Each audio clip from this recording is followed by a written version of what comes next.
Welcome, SSDA Nation. I've got a super exciting announcement for you, an opportunity to help your staff, your students, and your community today. And with me is Christina Ritter and Justin Cunningham. And can both you guys introduce yourself? I think some people know Justin, most people do. But Justin, why don't we start with you? Why don't you introduce yourself? Okay, Justin Cunningham. I'll go backwards. I was on the SSDA executive board, but I retired. So they want definitely sitting superintendents on there. Still work with them on projects, especially with the oversight of charter school.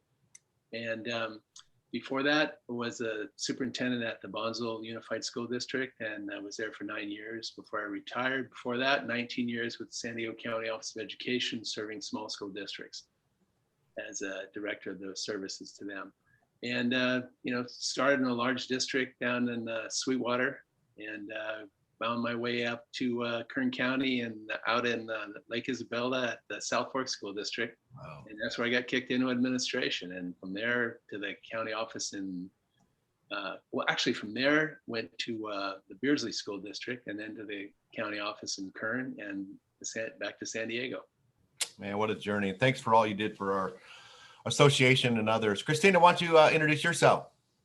So I'm Christina Ritter. I am the Director of Strategic Initiatives and the project lead for the Gates Network for School Improvement project that we do. I am based in Texas. Prior to being the bar organization, I was Chief Academic Officer here in the district I reside. I've also been an assistant superintendent, an elementary and high school principal, and I'm proud to say I was in public education for 28 years. Wow. You look 28. That's great, man. Hey, can you give us, let's pretend we're in the elevator. We're going to the top of the Manchester Hyatt in San Diego, and you got 90 seconds. What is BAR? Help us understand what it is. Yes, so BAR is a professional development and coaching model in which we train the school staff through a 3-year commitment with the school. So as a result of weekly coaching calls, monthly professional developments, and also additional training, the schools are able to carry on and sustain the work after we've had that 3-year engagement with them.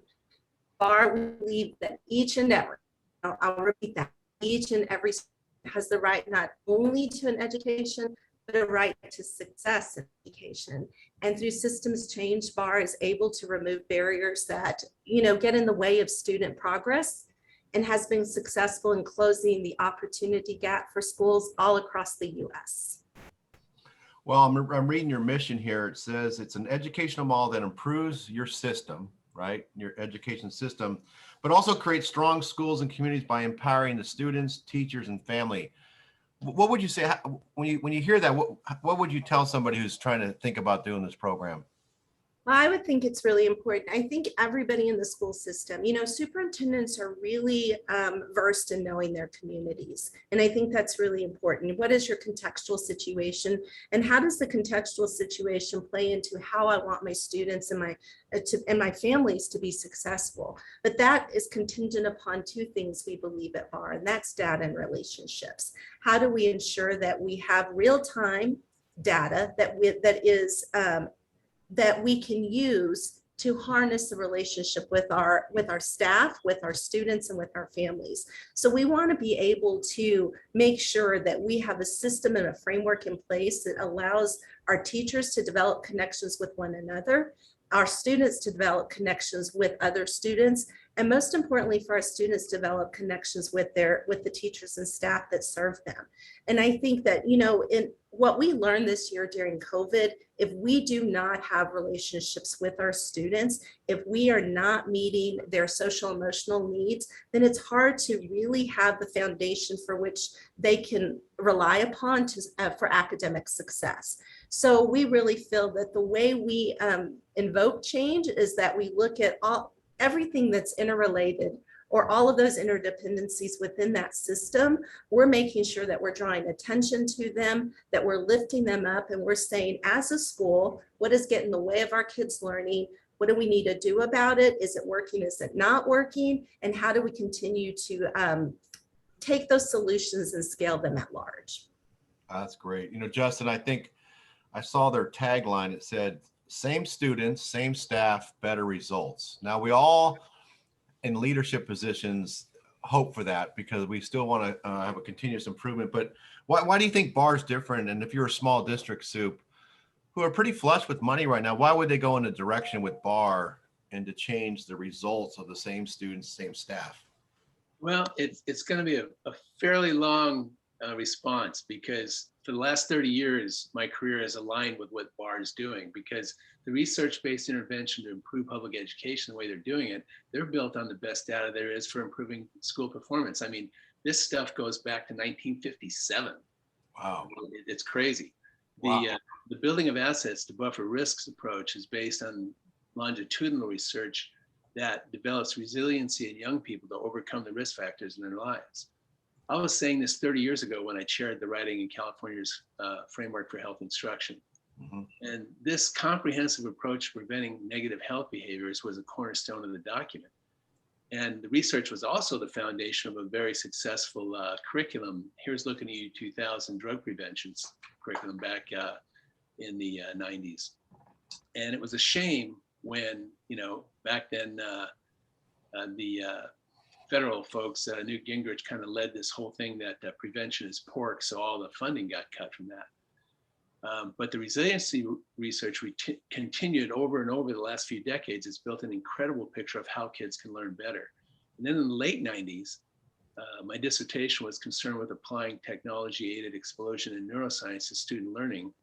And the socio-emotional research dovetailed right into the asset building risk reduction research, and particularly with lower performing schools. So for 19 years at the San Diego County Office of Education, I was able to apply all this research with dozens of school districts, particularly small and rural ones, and with great results. And as a superintendent for 9 years, I was also again able to apply this to my own school district. And we won multiple awards for what was happening, and we grew up to be about 2,500 students, and there was a lot of success. So my career experience proves that Barr is based on the best data there is to improve public education. I'm here today to help anyone understand the value of their approach. I can think of no better way to improving the trajectory of success for students. When I talked to Tom Pellegrino, who's working with Barr now, see, he had been a principal that I was coaching, and then I also recruited him to be the superintendent of the Cardiff School District, as well as then after that, the Alpine School District. But now he's one of those people who really can identify what works for kids. And so when we got talking about this, I got all excited. And that's really when I came to you, Tim, and said, Tim, we really need to look at this because it's the best research out there. Yeah, you know what, Christina and Justin, I'm telling leaders to use the money they're getting from the feds to change systems. Don't just keep buying shiny new things because those go away. They get rusty. It seems like a systems change. Hey, Christina and Justin, I think both of you have to handle this one. So educators are exhausted. They're just coming back. Taking on one more thing, it seems like a tough sell, What would you say to somebody who, when you're talking about Barr and trying to address their staff who says, I can't take on one more thing? So Christina, what do you think? Yeah, as a former assistant SOUP and a chief academic officer, I heard that quite readily. But what I also heard from teachers is that they want the opportunity to be innovative, and our teachers are phenomenal. That's where the magic lies, is they are very adept and well-versed on what works for students, and they're not always given the platform or the structure for that, for their voice to be heard, and for us to take their ideas and scale them in what we do at a school. And so what Barr comes in is it allows, our mantra, same students, same students, better results, is that we're saying we are relying upon you. We want you to sit at the table as the teacher in this decision-making process about what is getting in the way of the student being successful, what is the intervention that we need to put in place, and most importantly, from an administrative aspect, what is the accountability to that intervention? Is it working? Is it not working? Because innovation can't be innovation for, innovation's sake. We want to see, is it producing results? And so BAR model allows for that to happen. We're a continuous improvement model. We're going to say, yes, we want you to be able to study what's working. We want to come back and say, is it working? Is it not working? If it is working, then how can we put that into effect with other students? And what I'll also say about our model, it's differentiated. We do a root cause analysis on every one of our situations. A problem well is a problem well solved. And so we are able to really tap into what is it that we are trying to solve, what within our own school community and within the power of our teachers can we tap into to solve this problem. So we're really relying upon their knowledge and their expertise to figure it out. And then most important, did it work? Did it not work? And so I think teachers that are exhausted can really rally behind that, because it's really saying we're relying on you as the expert, because you have your boots to the ground, and we want to be able to tap into the knowledge that you bring. And I think feeling empowered in that regard is very refreshing. And I think it's what every teacher I know as an educator, that's what I was looking for as well. Yeah, that's so true. And, Justin, I believe people fund people, not ideas. And so when you call me, I'm always very, I love our associates and all that. But when you call me and said, Tim, this is real deal.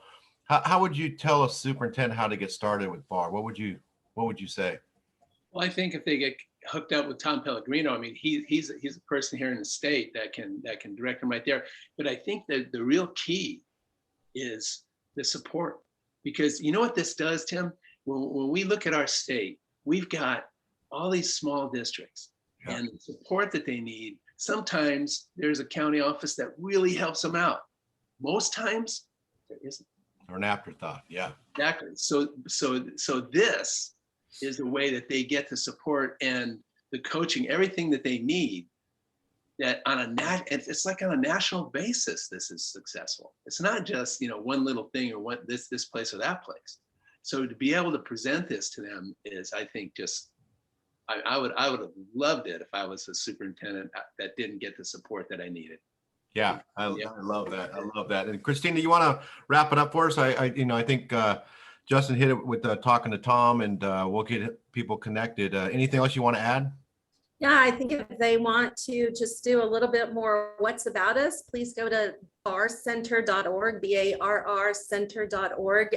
We also will get you in touch with the right people and the contact information there. Really encourage you to visit our website and all of the exciting pieces that we get to be a part of. And so I really encourage and push them in that direction. Great. And like I always tell everybody, you're not a fly-by-night organization. You've been around a long time. You're working with great districts already in California, and it's time for our smalls to join you. So thanks for your time, you guys. And I really appreciate your energy and passion for this work. I'm a firm believer in this, so for our members. So looking forward to passing it on to them.